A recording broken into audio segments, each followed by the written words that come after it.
Hello guys! Another day, another ulam. Let's cook with me.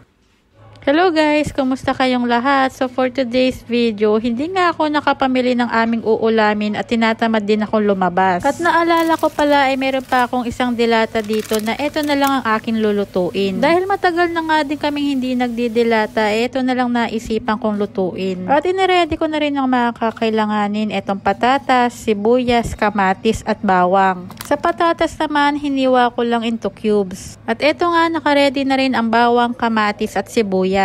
Kaya mag-start na rin akong magpainit ng kawali. At naglagay na nga din ako ng mantika para ma-start ko ng iprito itong mga patatas. Yung iba hindi piniprito itong patatas, pero ako kasi mas gusto ko yung piniprito muna.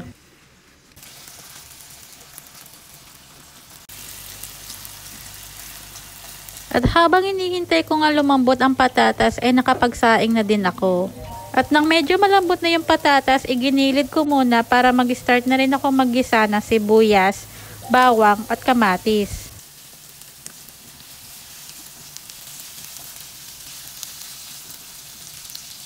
At sa paggigisa ko nga ay naglagay na rin ako ng pampalasa na paminta at asin.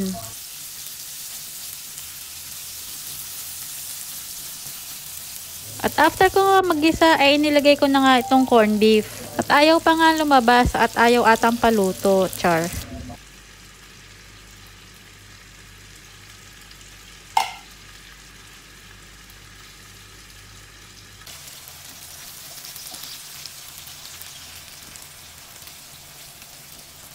At naglagay lang ako ng kalahating tubig dito sa lata. At ibubuhos ko dito sa niluluto ko para magkaroon ng sabaw. At tatakpan ko lang at papakuluan ng mga 3 minuto.